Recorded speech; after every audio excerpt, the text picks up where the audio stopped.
Salam alaikum. Alors, comme un premier exemple avec lequel généralement on commence la programmation et découvrir un langage de programmation, c'est le fameux exemple Hello World ou celui qui va juste afficher bonjour, ce qui vous permet de vérifier est-ce que votre programme et votre environnement fonctionnent. Alors ici, nous avons un simple programme dans lequel vous avez dièse include input-output stream using namespace std int main entre parenthèses ouvrantes, parenthèses fermantes et accolade ouvrante qui joue le rôle du début, accolade fermante qui joue le rôle de la fin du fonctionnement de la fonction main, et dedans vous avez cout qui vous permet d'écrire quoi suivi par le symbole inférieur le message bonjour. Donc vous pouvez mettre ici ce que vous voulez. Et à la fin, retour 0. Il faut noter que chaque logiciel que vous allez développer, il dispose des fonctions main, et bien sûr une seule fois.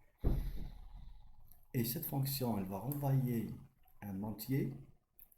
Et si elle arrive à la fin, elle va renvoyer un 0 pour dire que votre programme a bien fonctionné après avoir exécuté tout ce que vous allez mettre ici comme instruction. Maintenant, pour la directive dièse include, elle vous permet de signaler à votre programme qu'il faut utiliser des définitions qui se trouvent dans ce fichier-là. Celui-là, il est standard, mais il est possible de mettre des bibliothèques que vous allez développer en fur et à mesure. Donc, elle vous permet d'inclure dans votre programme les définitions d'un ensemble d'objets ou de fonctions qui se trouvent dans ce fichier-là. Le fichier, soit que vous allez le mettre entre inférieur et supérieur, soit entre les guillemets. À titre d'exemple, si vous avez include inférieur et supérieur et un fichier à utiliser ou une bibliothèque, cela veut dire qu'il faut inclure le fichier nommé non fichier. Et ce fichier-là, il est où? Il va le localiser dans les chemins configurés dans votre compilateur.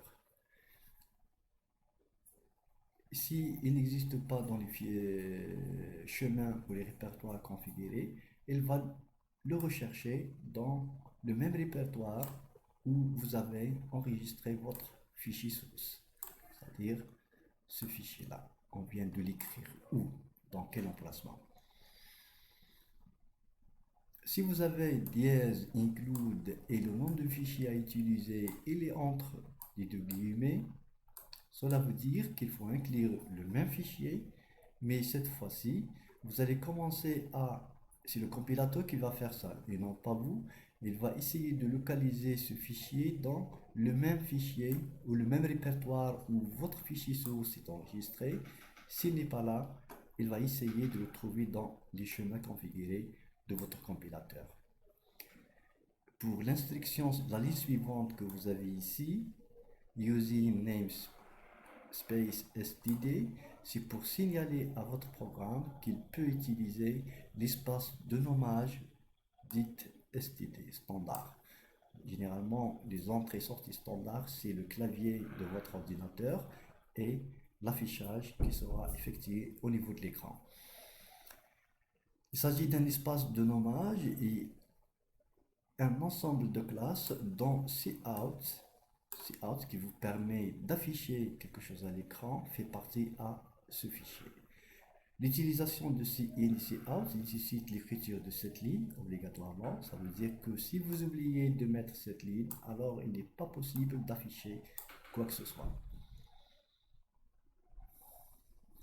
Il est à noter aussi que les fichiers d'entête standard ne portent pas l'extension .h. Donc celui-là, comme vous le voyez, il n'y a pas de .h parce qu'il est standard. Il vient avec l'environnement et le compilateur que vous allez utiliser. Pour maintenant le fichier input-output stream, il contient un ensemble de définitions d'objets utilisés dans les entrées-sorties de votre programme, notamment pour l'affichage dans l'écran. À titre d'exemple, la définition de cout se trouve dans ce fichier-là. Pour utiliser cout dans votre programme, vous devez inclure ce fichier aussi. Autrement dit que si vous oubliez de mettre cette ligne, cout ne fonctionnera pas. Autrement dit que aussi pendant la compilation, il va afficher un message d'erreur au niveau de cette ligne.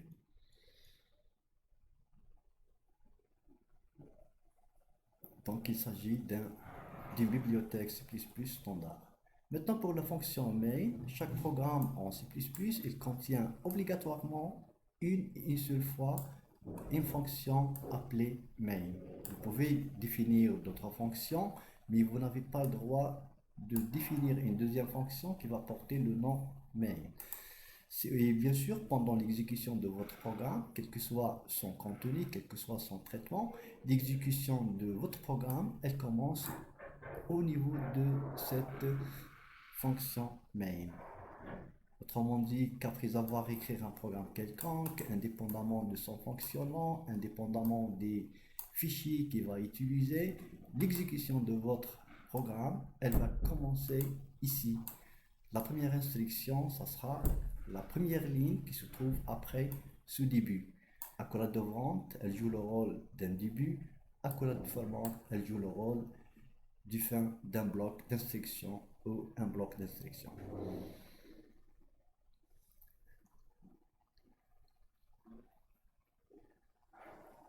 Et exécuter un programme revient à exécuter cette fonction main, et la fonction main apparaît sous la forme suivante. Donc c'est comme ça. Donc elle a un résultat qui est de type entier. Le nom c'est main et vous n'avez pas le choix. Entre parenthèses, il est possible de mettre quelques paramètres ici, tels que les fichiers d'entrée que vous pouvez utiliser, le début et la fin, et ici l'ensemble des instructions C++ qui vous permet de terminer avec cette fonction. La liste des instructions est exécutée séquentiellement, ça veut dire qu'ici vous aurez un ensemble d'instructions, première instruction, deuxième instruction, etc. Et l'exécution, elle commence par la première, si tout va bien, elle passe à la deuxième, etc. À la fin, bien sûr, vous devez normalement mettre ici return 0 pour signaler que le résultat de cette fonction, dans ce cas-là, c'est un 0, ici c'est un signe d'un bon fonctionnement. Pour l'instruction cout, il s'agit de la sortie standard de votre programme, console output, sortie console.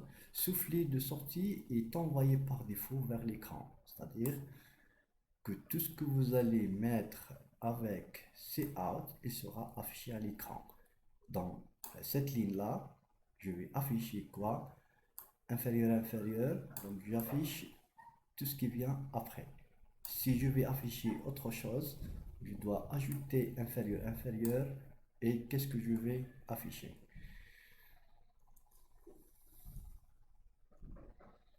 Concernant le retour de la fonction, c'est la dernière instruction de votre programme, return 0, et qui montre un fonctionnement normal de votre programme. Si vous aurez une autre valeur que 0, le compilateur, pendant l'exécution, il va renvoyer une autre valeur que 0, et c'est un signe qu'il y avait des problèmes pendant l'exécution.